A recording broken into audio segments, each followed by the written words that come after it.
So hello students, मैं विपिन द्विवेदी आप सभी का स्वागत करता हूं आपके प्यारे से यूट्यूब चैनल टाइकून क्लासेस पे। सो हम लोग अपने इसी सीरीज में जो हमारे सीरीज चल रहा पैटर्न चल रहा है, ठीक है ना, कि हम लोग क्या कर रहे थे, यहाँ पे इंपॉर्टेंट टॉपिक्स की चर्चा कर रहे थे। तो इसी के साथ मैं लेकर के आया एक बहुत ही प्यारा सा टॉपिक आप लोगों के लिए, जिसका नाम है द्विध्रुव के कारण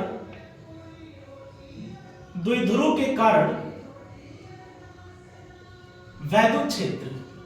ठीक है ना, कि द्विध्रुव के कारण हम लोग किसी भी पॉइंट पर वैद्युत क्षेत्र की गणना किस तरीके से करते हैं, इसके बारे में हम चर्चा करने वाले हैं। हमने पिछली क्लासेस में चर्चा कर रखी है कि भाई द्विध्रुव क्या होते हैं, ठीक है ना। आज हमारी जो चर्चा होगी वो होगी द्विध्रुव के कारण वैद्युत क्षेत्र की। तो देखते हैं हम लोग क्या होता है। तो सबसे पहला हम देखते हैं, यहाँ पे दो केस अपने पास बनेंगे। तो पहला हम लोग देख लेते हैं अक्षीय स्थिति में। किस पोजीशन पे देखेंगे? अक्षीय स्थिति में देख लेते हैं क्या होगा। ठीक है, तो अक्षीय स्थिति को देखने के लिए अपन लोग सबसे पहले तो इसके फिगर को समझते हैं। फिगर क्या कहता है? देखो यहां पे आपको क्या करना है कि आपने दो चार्जेस अपने को ले लेने हैं। एक चार्ज ये है पॉइंट चार्ज, और एक पॉइंट चार्ज हमने ये ले लिया, जिनके बीच की दूरी कितनी है, कुछ हमने मान लिया जिनके बीच की दूरी कितनी हमने मान ली। चलो, ये एक चार्ज है पॉइंट ए पर रखा हुआ, चार्ज पॉइंट बी पे रखा हुआ, जिनके बीच की दूरी है 2l। कितनी है? 2l। अब यहाँ पे हमने एक चार्ज रखा है ये माइनस क्यू, और एक चार्ज हमने रखा है प्लस क्यू चार्ज रखा हुआ है। ठीक है ना। अब हमने क्या देखा कि ये जो डाइपोल है आपका, जो वैद्युत द्विध्रुव है, इसका हमने एक पॉइंट ले लिया, मिड पॉइंट ले लिया O, और जहां से हमने कहा इसकी r दूरी पर कोई एक पॉइंट B है यहाँ पे बैठा, जिसपे हमें इन दोनों चार्जेस की वजह से इलेक्ट्रिक फील्ड निकालनी है। कितनी दूरी पर है? r दूरी पर है। कितनी दूरी पे?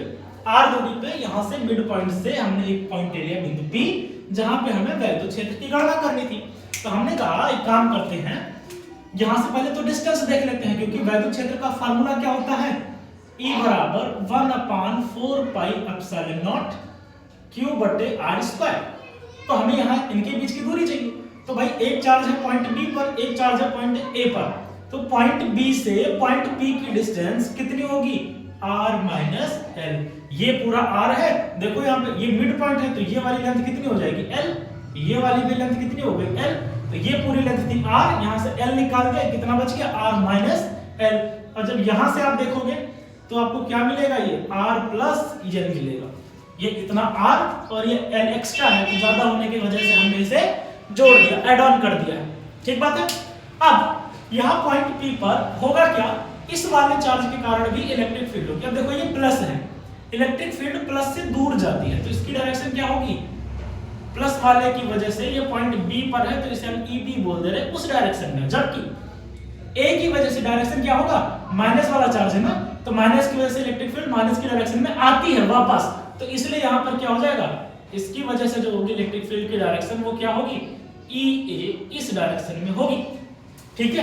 तो अब हम देखते हैं बिंदु P पर क्या है, परिणामी क्षेत्र देखते हैं कितना होगा, क्या होगा।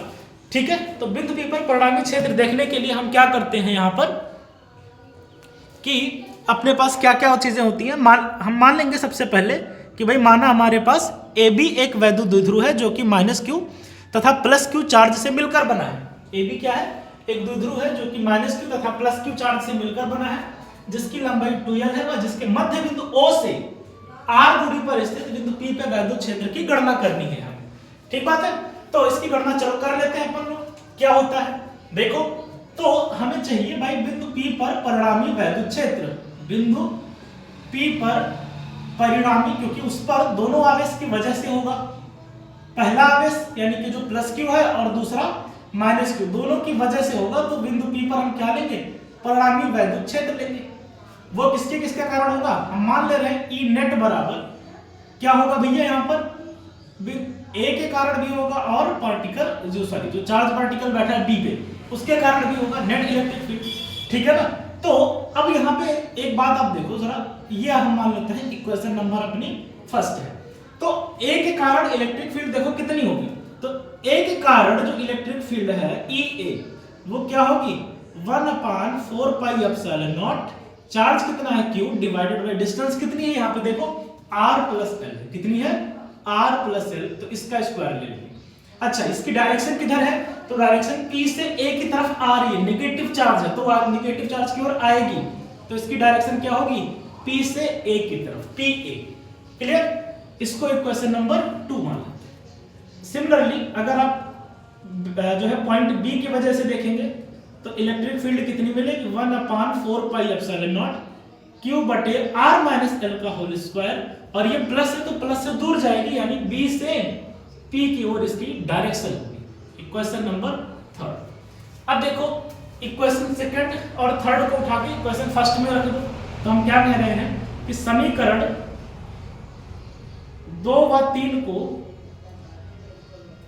समीकरण 1 में रखने पर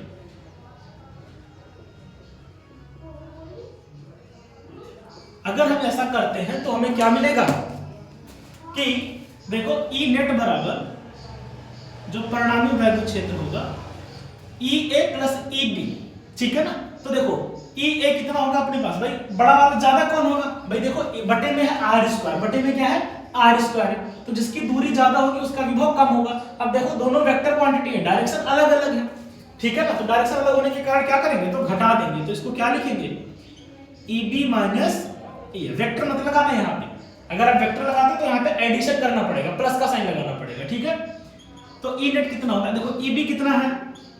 1/4 pi epsilon naught Q divided by R minus L का होल स्क्वायर माइनस EA कितना है? 1/4 pi epsilon naught Q divided में R प्लस L का होल स्क्वायर, ये मिलेगा। अब यहाँ पे जो कॉमन हो रहा है उसको हम लोग क्या करेंगे?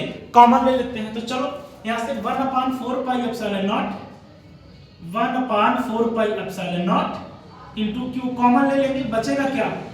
यहाँ से बचा 1/R माइनस L का whole square minus 1/R plus L का होल स्क्वायर, ये अपने पास बच रहा है। अब जो बचा है इसको थोड़ा सा हम सिंपलीफाई कर लेते हैं। देखो तो E नेट बराबर क्या मिलेगा? देखो जरा यहाँ पर, इसको एज इट इज बाहर रहने दो, इस पे कुछ नहीं करना है। 1/4 pi epsilon naught into Q, अंदर देखो ये R प्लस L स्क्वायर इधर भेज दो, R माइनस L स्क्वायर इधर भेज दो, तो क्या मिलेगा?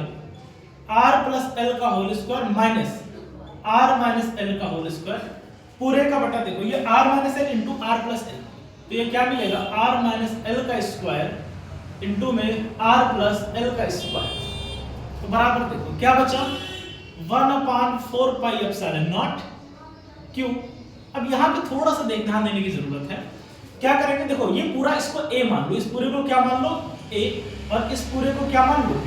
तो देखो ये क्या लिखा है? A square minus B square, और ये क्या होता है? A minus B into A plus B। तो एक बार इनको दोनों को जोड़ दो, R plus L plus R minus L, और एक बार दोनों को घटाना है, ठीक है? उम्मीद करते हैं ये फिगर आप लोगों को, अच्छा चलो फिगर ना मिटाते हैं, अपन नीचे लिख लेते हैं, ठीक है? तो थोड़ा बढ़िया रहेगा, फिगर ना मिटाते हैं। यहाँ पे देख लो 1/4 pi epsilon naught Q as it is. यहाँ पे तो A square minus B square करेंगे तो क्या होगा? A प्लस B, यानी A प्लस करेंगे तो R माइनस L, ठीक है ना? कुछ गड़बड़ी तो ना हो रही है कहीं की? दूरी निगेटिव तो मैंने उल्टा साइन तो नहीं ले लिया कहीं? E A की वजह से प्लस है, हाँ इसकी वजह से प्लस है, ठीक है? हाँ ठीक है ठीक है ठीक है। और इसके लिए लेंगे तो अपन क्या करेंगे? इसको सब्ट्रैक्ट करेंगे, तो ये क्या आ जाएगा? R plus L। अब जब इसको आप घटाओगे तो R क्या बन जाएगा? माइनस, और ये माइनस माइनस L क्या बन जाएगा? प्लस बन जाएगा, पूरे का बटा। ये देखो ये क्या लिखा हुआ है? R minus L R plus L, इसका पूरे का ले लो, नीचे में होल स्क्वायर, ठीक है? तो देखो यहाँ से एक L से एक L कट गया, एक R से एक R बेकार हो गया, क्या बचेगा? 1/4 पाई एप्सिलॉन नॉट Q। यहां से कितना बचा? 2R, और यहां से कितना बचा? 2L। नीचे कितना बचेगा? R square minus L square का होल स्क्वायर। अब देखो यहाँ पे Q इंटू 2L एक साथ कर लो, तो 1/4 pi epsilon naught Q into 2L, अंदर क्या बचा है? 2R divided by R square minus L square का होल स्क्वायर। तो Q इंटू 2L क्या होता है? P होता है। 1/4 pi epsilon naught Q into 2L को हम लोग क्या लिखते हैं? P लिखते हैं, ठीक है ना?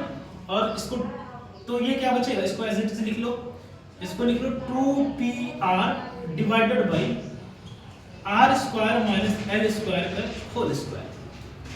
क्या बचेगा आप देखो, अगर मान लेते हैं कि जो r है वो बहुत बड़ा है l से, ठीक है ना, अगर r वैल्यू की वैल्यू बड़ी है तो r का स्क्वायर तो और ज्यादा बड़ा हो जाएगा l स्क्वायर से, तो l स्क्वायर को यहाँ पे नेगलेक्ट कर देंगे, तो वैल्यू क्या मिलेगी 1/4 पाई एप्सिलॉन नॉट 2pr, और यहाँ पे देखो r स्क्वायर है और इसका होल स्क्वायर, तो स्क्वायर का स्क्वायर करेंगे तो क्या मिला r पावर 4, तो एक r से एक r कट जाएगा, तो परिणामी वैद्युत क्षेत्र कितना मिला 1/4 पाई एप्सिलॉन नॉट 2p/r³।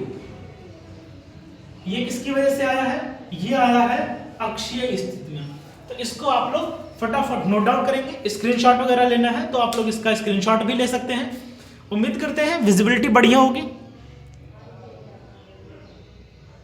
चलिए, तो आप लोगों ने स्क्रीनशॉट इसका ले लिया होगा। अब हम लोग दूसरी चर्चा कर लेते हैं जो कि क्या होगा इसके निरक्षीय स्थिति में। ठीक है, किसकी चर्चा करते हैं अपन, निरक्षीय स्थिति में। चलिए, तो अब देख लेते हैं निरक्षीय स्थिति में भी इलेक्ट्रिक फील्ड क्या होगी। ठीक है, तो इसको समझने से पहले हम लोग क्या करेंगे, थोड़ा सा बनाते हैं, पहले फिगर को ड्रॉ करने की कोशिश करते हैं। समझना थोड़ा ध्यान से फिगर। हमने यहाँ पर क्या किया, ये मान लो एक इलेक्ट्रिक डाइपोल ले लिया, ये अपने पास क्या रहा, एक डाइपोल, ठीक है ना। वही सेम कहानी है कि भैया ये डाइपोल है, ये पॉइंट ए है, ये पॉइंट बी है। यहाँ पे हमने मान लेते हैं प्लस क्यू चार्ज रखा हुआ है और यहाँ पर हमने माइनस क्यू चार्ज रखा हुआ है। ठीक है, यहाँ पे क्या है अपने पास माइनस क्यू चार्ज है और हमने इसका कोई एक मिड पॉइंट ले लिया है।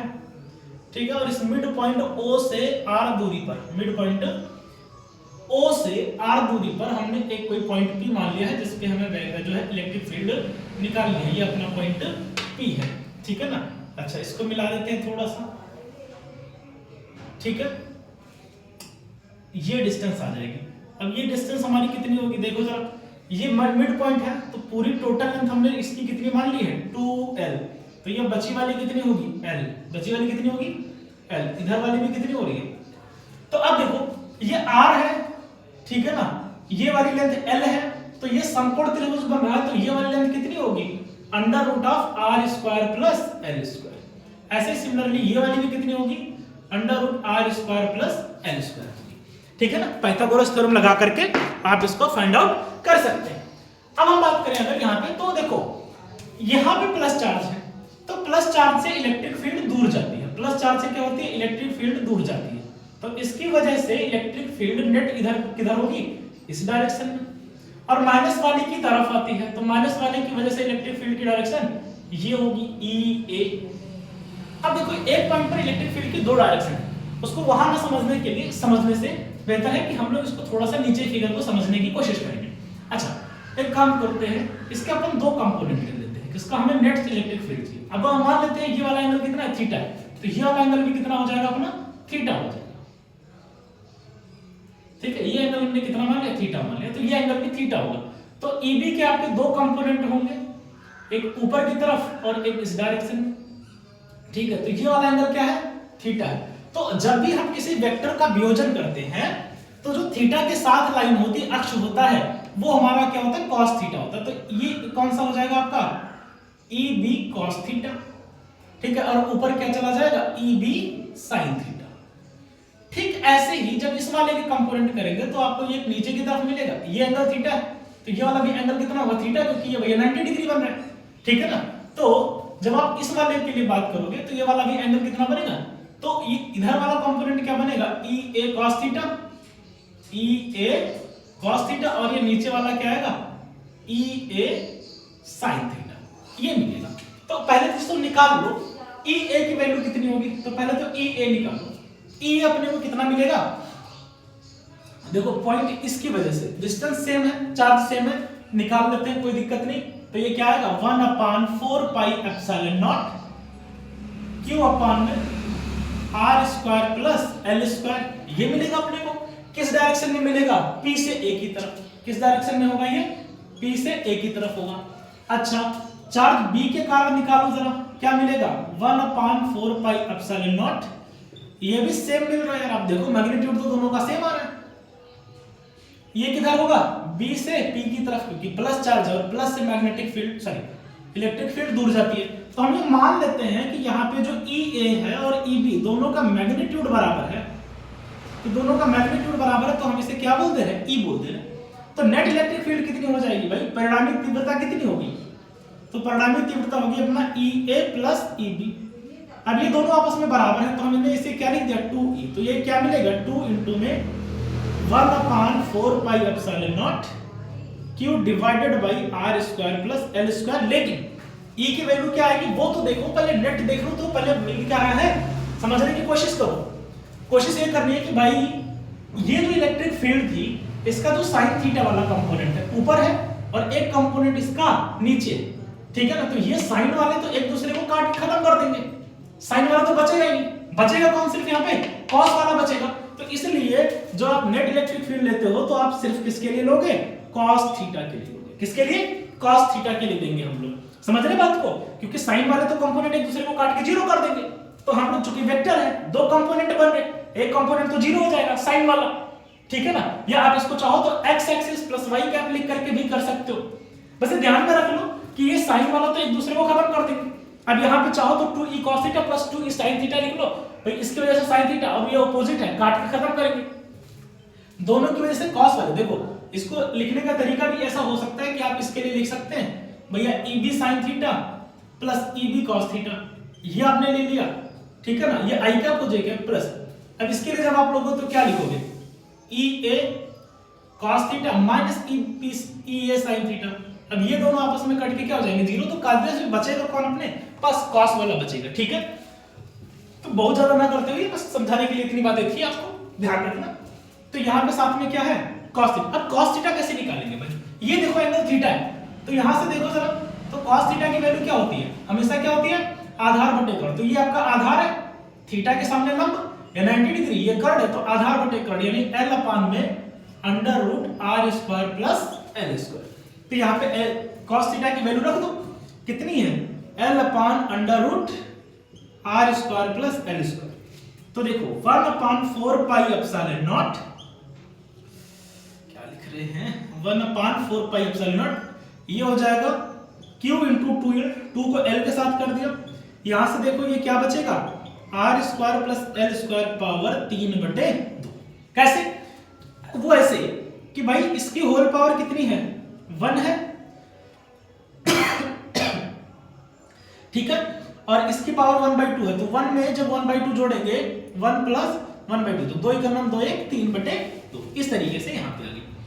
ये वैल्यू कितनी बचेगी, चलो इधर लिख लेते हैं यार, पता नहीं, तो बराबर 1/4 pi epsilon naught q into 2l क्या हो जाएगा p, और ये बचा अपने पास r square plus l square power 3/2। अब वही कहानी फिर से कि अगर r बड़ा है l से तो r का स्क्वायर तो और बड़ा हो जाएगा l स्क्वायर से, ठीक है ना, तो E बराबर क्या मिलेगा अपने पास 1/4 पाई एप्सिलॉन नॉट, नेट बता रहे p अपान में यहाँ पे l को छोड़ दो तो क्या बचा r स्क्वायर पावर 3/2, तो बटे 2 से बटे 2 कैंसिल आउट होगा, तो परिणामी कितना मिलेगा 1/4 pi epsilon not p upon r cube, क्योंकि 2 से 2 कट जाएगा बटे वाला, ठीक है। तो ये किसकी वजह से आया है, निरक्षीय स्थिति में। अक्षीय स्थिति में कितना होता है 2p अपान r क्यूब। अच्छा नेट इलेक्ट्रिक फील्ड आप देखो किधर जा रही है, प्लस से माइनस की तरफ, नेट इलेक्ट्रिक फील्ड किधर है प्लस से माइनस। और हमने चर्चा की थी पिछली क्लासेस में अपने कि जो डाइपोल की डायरेक्शन होती है द्विध्रुव की, वो किधर होती है माइनस से प्लस। तो हमेशा याद रखना कि जो वैद्युत क्षेत्र होता है वो हमेशा द्विध्रुव के विपरीत दिशा में होता है। कैसे होता है, हमेशा द्विध्रुव के विपरीत दिशा में होता है। तो उम्मीद करते हैं चीजें आपको समझ में आई होंगी। अगर आपको वीडियो पसंद आता है तो वीडियो को लाइक करेंगे, शेयर करेंगे और कमेंट करके जरूर बताएंगे कि आपको कंटेंट कैसा लग रहा है, समझ में चीजें आ रही है कि नहीं समझ में आ रही है, ये बातें आप जरूर बताएंगे। So thank you so much.